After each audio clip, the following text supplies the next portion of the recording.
Shalom Bapak Ibu dan Saudara-saudariku sekalian dimanapun berada pada saat ini. Apa kabar bagi kita semua? Bahagia sekali karena kita bisa berjumpa untuk bersama-sama bersekutu, mendengarkan firman Tuhan dan menaikkan syafaat kita. Oleh karena itu, untuk firman yang akan kita dengarkan, mari kita mohon kekuatan dari Tuhan. Kiranya Roh Kudus Tuhan yang mengajari kita. Kita berdoa.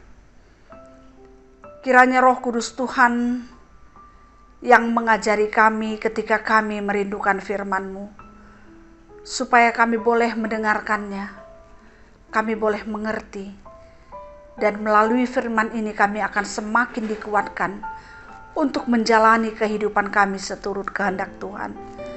Dan kiranya melalui firman ini kami semakin dimampukan untuk memahami diri kami dan untuk apa kami ada di dunia ini. Inilah doa kami sampaikan di dalam nama Yesus Tuhan kami. Amin. Saudaraku yang dikasihi oleh Tuhan, firman-Nya yang kita dengarkan pada hari ini terambil dari kitab Markus 1 ayat 2 sampai dengan ayat yang keempat. Demikian bunyinya. Seperti ada tertulis dalam kitab Nabi Yesaya, "Lihatlah, aku menyuruh utusanku mendahului engkau. Ia akan mempersiapkan jalan bagimu. Ada suara orang yang berseru-seru di padang gurun. Persiapkanlah jalan untuk Tuhan. Luruskanlah jalan baginya." Demikianlah Yohanes Pembaptis tampil di padang gurun dan menyerukan, "Bertobatlah dan berilah dirimu dibaptis, dan Allah akan mengampuni dosamu." Saudaraku yang dikasihi oleh Tuhan, Yohanes Pembaptis ada untuk mendahului kedatangan Yesus. Yohanes Pembaptis menyatakan, menyuarakan tentang kedatangan Yesus. Yohanes Pembaptis berbeda usia 6 bulan dengan Yesus. Saudaraku yang dikasihi oleh Tuhan, apa yang dipersiapkan ketika Yesus mau datang ke dunia ini? Apa yang dipersiapkan? Mengapa harus ada yang mempersiapkan? Mengapa ada Yohanes Pembaptis yang mempersiapkan? Karena memang apa yang sudah terjadi ini sudah dinubuatkan pada awalnya. Sehingga dia katakan di sini ketika terjadi ada nubuat Nabi Yesaya, dia katakan, "Lihatlah, aku menyuruh utusanku mendahului engkau." Artinya bahwa Allah katakan bahwa dia menyuruh utusannya untuk mendahului Yesus. Siapa itu? Itu adalah Yohanes Pembaptis. Ia akan mempersiapkan jalan bagimu, artinya mempersiapkan jalan bagi Yesus. Ada suara yang berseru di padang gurun, "Persiapkanlah jalan untuk Tuhan, luruskanlah jalan baginya." Inilah yang dinyatakan oleh Yohanes Pembaptis. Persiapkanlah jalan, luruskanlah jalan baginya. Dan dia berseru, dia berkata kemanapun dia pergi. Dan terakhir dinyatakan di sini bahwa Yohanes Pembaptis menyerukan satu seruan yang mengatakan, "Bertobatlah dan berilah dirimu dibaptis, dan Allah akan mengampuni dosamu." Bertobatlah, berilah dirimu untuk dibaptis, supaya Allah mengampuni dosamu. Saudaraku yang dikasihi oleh Tuhan, Yesus datang ke dunia ini dan kedatangannya didahului oleh Yohanes Pembaptis. Dan Yohanes Pembaptis menyerukan tentang apa yang harus dilakukan oleh manusia pada waktu itu. Dia menyerukan, dia mengatakan bahwa bertobatlah. Kedatangan Yesus dan adanya Yohanes Pembaptis sudah dinubuatkan. Dan Yohanes Pembaptis menyerukan, "Bertobatlah dan berilah dirimu dibaptis. Saudaraku yang dikasihi oleh Tuhan, mengapa harus ada seruan pertobatan? Karena memang sesungguhnya situasi masyarakat pada saat itu sudah benar-benar seperti orang yang sudah melupakan Tuhan. Sudah hampir-hampir meniadakan Tuhan dalam hidupnya. Sehingga apapun yang dia lakukan, yang dia pikirkan, yang dia ucapkan, banyak sekali bernuansa dosa. Sehingga Yohanes Pembaptis katakan, bertobatlah, berilah dirimu dibaptis supaya dosamu diampuni. Saudaraku yang dikasihi oleh Tuhan, pada saat ini juga firman ini nyata kepada kita.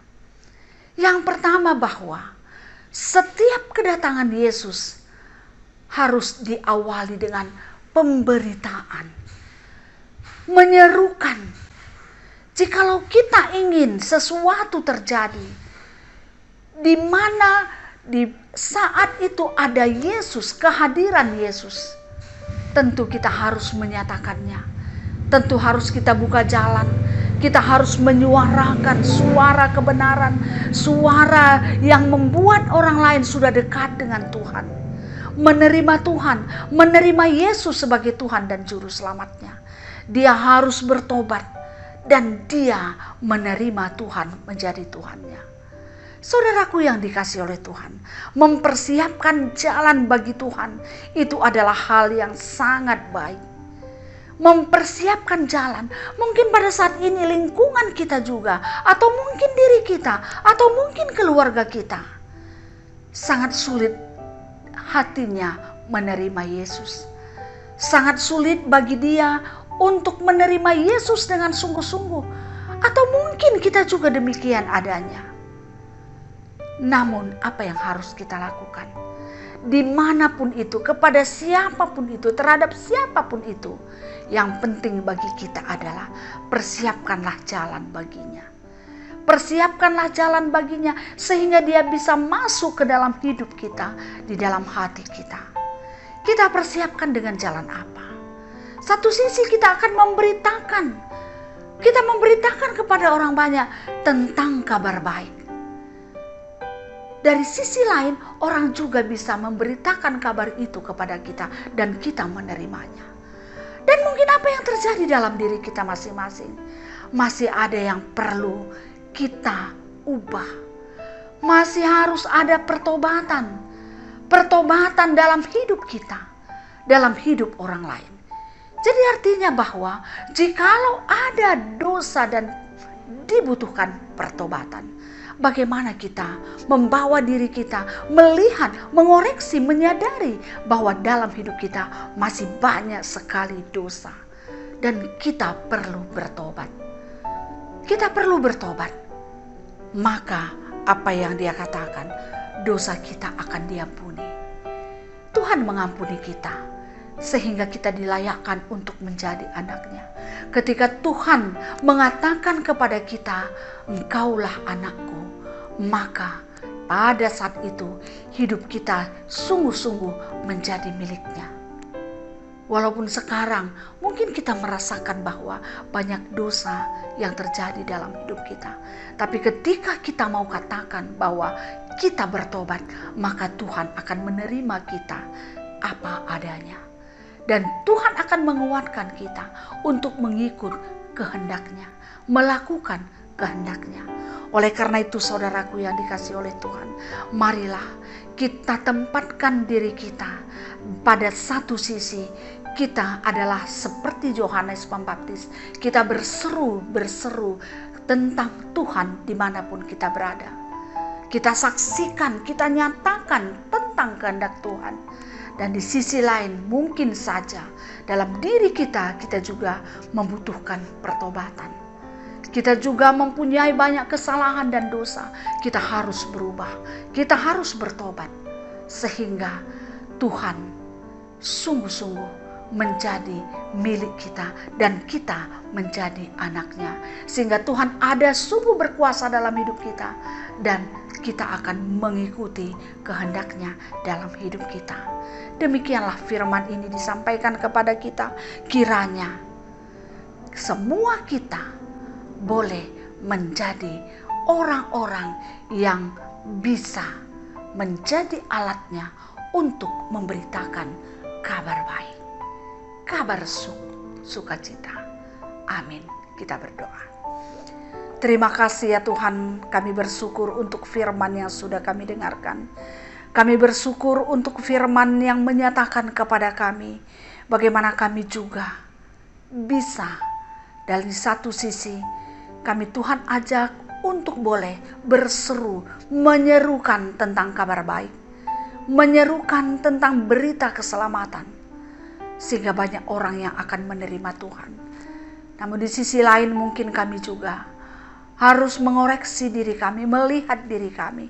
Ketika kami mendengarkan suara Tuhan, kami juga boleh bertobat. Kami berubah, kami boleh meninggalkan dosa kami. Sehingga Tuhan melayakkan kami untuk menjadi anak-Mu. Dan juga kami berdoa pada saat ini ya Tuhan. Kuatkan hati kami, kuatkan iman kami, berkati kami, supaya kami dan keluarga kami menjadi keluarga yang takut akan Tuhan. Terima kasih ya Tuhan. Pada saat ini juga kami berdoa, memohon kepadamu, berkatilah hidup kami, berikan kesehatan, berkati pekerjaan kami, berkati usaha kami, berkati masa depan keluarga kami, masa depan anak-anak kami. Dan terkhusus kami berdoa untuk orang-orang yang merindukan Tuhan, merindukan belas kasihan Tuhan, untuk mereka bisa mendapatkan kesembuhan dari penyakitnya, yaitu Ibu Erlinda Wati Tarigan, Bapak Artania Pelawi, dan juga Tuhan orang-orang yang kami tidak sebutkan namanya, termasuk Pendeta Rosmalia Barus. Ya Tuhan, kami mohon kepadamu, sembuhkanlah mereka, berkati mereka semua yang pada saat ini menderita sakit, jamah tubuhnya, jamah hatinya, jauhkan penyakit dari dalam dirinya, karena kami percaya lebih besar kuasa Tuhan dari penyakit yang ada dalam dirinya, walau penyakit apapun itu. Berikan kesehatan kepada mereka dan berikan mereka sukacita, pengharapan yang sungguh-sungguh akan belas kasihan Tuhan di dalam hidupnya. Dan juga kami berdoa kepadamu ya Tuhan, untuk setiap orang yang pada saat ini merasakan duka di dalam hidupnya karena Tuhan mengambil orang yang dia kasihi. Tuhan kiranya berkenan menghibur, menguatkan hatinya, sehingga mereka bisa memahami apa arti semuanya ini, dan mereka bisa mengetahui bahwa Tuhan punya rencana yang baik. Tuhan tidak pernah meninggalkan mereka, sehingga mereka boleh kuat dan mereka boleh terhibur karena kuasa Tuhan, janji Tuhan kepada mereka. Dan juga kami berdoa pada saat ini ya Tuhan, untuk semua orang tua kami, berkati mereka ya Tuhan yang sudah lanjut usia. Biarlah mereka dalam usianya yang sudah lanjut tetap mendapatkan semangat, sukacita dan kebahagiaan yang datangnya dari Tuhan.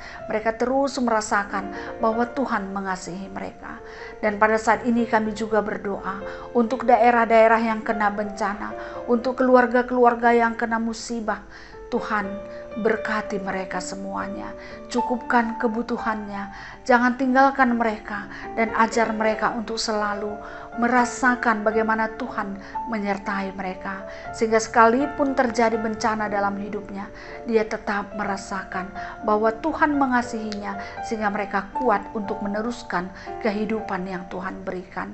Terima kasih ya Tuhan, kami percaya Tuhan mendengarkan doa kami, dan juga kami mohon ampuni kami dalam setiap dosa kesalahan kami, sehingga kami layak untuk berdoa, layak untuk menerima berkat Tuhan, layak untuk bersuara, untuk menyatakan keagungan Tuhan dalam hidup kami. Inilah doa dan harapan kami sampaikan di dalam nama Yesus Kristus Tuhan kami. Amin. Saudaraku yang dikasihi oleh Tuhan, demikianlah firman-Nya yang kita dengarkan pada hari ini. Kiranya damai sejahtera yang datangnya dari Tuhan, yang melampaui segala akal dan pikiran kamu, akan menyertai kamu dari sekarang sampai selama-lamanya. Amin. Salam semangat, tetap sehat. Tuhan menyertai kita semuanya. Terima kasih.